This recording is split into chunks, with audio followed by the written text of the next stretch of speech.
Hello everyone and welcome back to another video from Wake&Tech. In this video, I'm going to show you how to change your country on the Indeed application. So let's get started right away.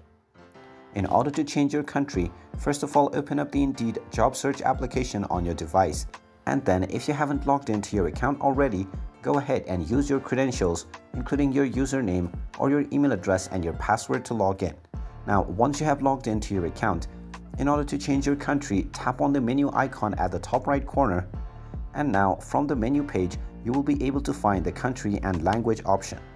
Go ahead and tap on this, and now you can select your country as well as language.